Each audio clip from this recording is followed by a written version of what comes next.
guys, welcome to our channel 3A team. Today we are going to discuss the third problem and its solution to the top down parsing. तीसरी problem basically हमारे पास क्या है कि common expression problem. कई बार हमारे पास grammar के अंदर कुछ एक्सप्रेशंस ऐसे आ जाते हैं जो कि कॉमन होते हैं। मींस अगर हमारे पास कोई दो प्रोडक्शन है, for example A B A C D for example. अब इस प्रोडक्शंस के अंदर आप चेक कर सकते हैं कि हमारे पास कुछ एक्सप्रेशन ऐसा है जो कि कॉमन है। ठीक है, for example A is common in both these productions. तो कंपाइलर क्या होता है, कंफ्यूज हो जाता है कि वेदर टू चूज दिस ए और वेदर टू चूज दिस ए।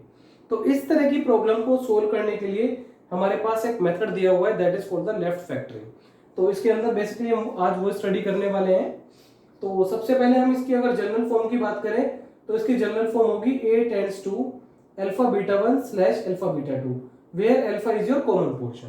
अगर मैं यहाँ पे अल्फा की बात करूं तो alpha will be your A in both the cases because alpha is always your common portion. और बाकी जो बचा हुआ होता है that is your beta 1 in first production and beta 2 in your second production. इसी तरीके से आगे भी आप इसको एक्सटेंड कर सकते हैं। अगर सपोज हमारे पास तीन प्रोडक्शंस ऐसी हैं जिसके अंदर की कुछ पोर्शन कॉमन है स्टार्टिंग का, तो हम उसको एक्सटेंड भी कर सकते हैं कि स्लैश अल्फा बीटा 3। इस तरीके से हम इसको n नंबर तक पहुंचा सकते हैं। वो डिपेंड करता है कि हमारी कितनी प्रोडक्शंस में पोर्शन कॉमन कितना है। अगर हमारे पास इस तरह की फॉर्म है तो इसका solutions will be given by like this is the solution. हम क्या करते हैं कि a produces alpha a dash और a dash produces beta 1 slash beta 2। So this is the solution to this problem, and this solution is basically called your left factoring. So basically problem is your common expression and the solution to this problem is your left factoring.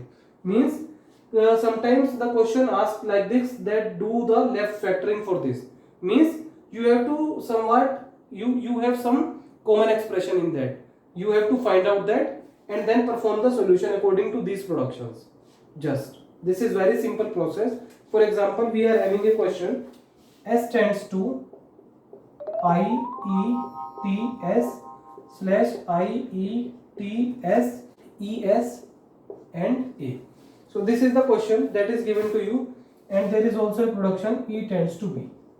This is the question that is given to you, and you have to check first of all whether it has a common expression or not. आपको clearly दिख रहा है कि इसके अंदर IETS है, इसके अंदर भी IETS है। कॉमन एक्सप्रेशन हमें क्लियर दिख रहा है इसके अंदर।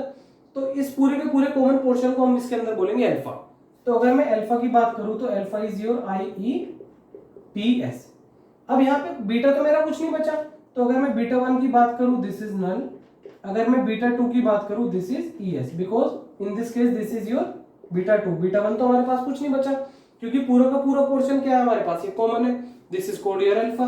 तो this is your beta 1 means null and beta 2 is your ES। तो अब आप इसके अंदर इजीली अपना सॉल्यूशन अप्लाई कर सकते हैं कि A2 अल्फा A डैश। तो मेरे पास A क्या है यहाँ पे, A2 अल्फा A डैश। अगर मैं A की बात करूं यहाँ पे तो मेरे पास S मेरा A है, तो S टेंड्स टू अल्फा कितना है मेरे पास IETS। A dash means S dash. ठीक है ना, A बेसिकली ये वाला सिंबल, ठीक है ना। A dash A tends to है ना अल्फा। यहाँ पे देखो आप A2 alpha beta 1 means A आपका क्या हुआ, S हुआ। अगर मैं इससे कंपेयर करूं अल्फा आपका एक कॉमन पोर्शन हुआ, बीटा 1 आपका नल हुआ। ठीक है, तो this is your production S tends to IETS S dash according to this rule, first one rule. अगर मैं A डैश की बात करूं मींस मैं S डैश की बात कर रहा हूं, बीटा 1 स्लैश बीटा 2, तो नल स्लैश बीटा 2 कितना है ES।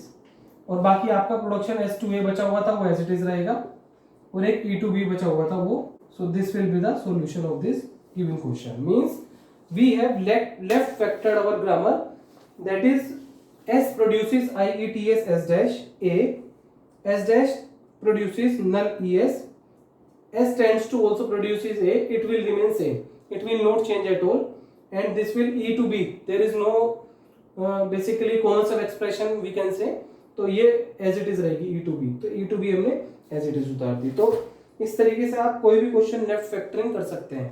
जैसे मैं एक क्वेश्चन आपको अभी बताता हूं, वो थोड़ा सा इससे डिफरेंट है, उसको भी देख लेते हैं एक बार। For example our question is A tends to A B A and B tends to B, B and B. This is the question that is given to you and you have to check whether first of all there is a common expression or not. अगर मैं इस पूरे expression की बात करूं तो मुझे, अगर मैं जल्दी जल्दी में कुछ देखूं तो मुझे जल्दी जल्दी देखने में लग रहा है कि A will be the common portion, but this is not right, this is actually wrong. आप पूरी की पूरी प्रोडक्शंस के अंदर चेक करेंगे, जो भी हमें पूरी की पूरी गिवन है उसमें मैक्सिमम क्या मैच कर रहा है हमारे पास। देखो यहाँ पे A मैच कर रहा है, यहाँ पे भी A मैच कर रहा है, यहाँ पे भी A मैच कर रहा है, ठीक है। तो इस केस में हम कॉमन पोर्शन क्या लेंगे, A लेंगे, ना कि A, because A is matching in only 2 productions but A is a portion that is matching in all the 3 productions. तो हमें मैक्सिमम में चेक करना होता है कि कॉमन पोर्शन क्या है, ठीक है। तो हमारे पास अल्फा क्या हो जाएगा, alpha is a common portion that is A, beta 1 मेरे पास क्या हो जाएगा जो बचा हुआ होता है दैट इज AB, बीटा 2 मेरे पास क्या हो जाएगा A, बीटा 3 मेरे पास क्या हो जाएगा नल, बिकॉज यहाँ पे कुछ बचा ही नहीं है हमारे पास, तो beta 3 will be your null and beta 2 will be your A that is the remaining portion, ठीक है। अब मैं इसको इस पे अप्लाई करता हूँ सॉल्यूशन पे, A to alpha A dash, तो यहाँ पे A तो A ही है मेरा, अल्फा A डैश कितना मींस A डैश, ठीक है। अब A dash to beta 1 beta 2 means A dash to beta 1 कितना है AB स्लैश बीटा 2 कितना है A slash null. So this will be the solution for the first part. अगर मैं दूसरे पार्ट की बात करूं B tends to B slash B, इसके अंदर कॉमन पोर्शन B है मेरा, तो अल्फा मेरे पास कितना हो जाएगा B, बीटा 1 मेरे पास हो जाएगा B एंड बीटा 2 मेरे पास हो जाएगा नल।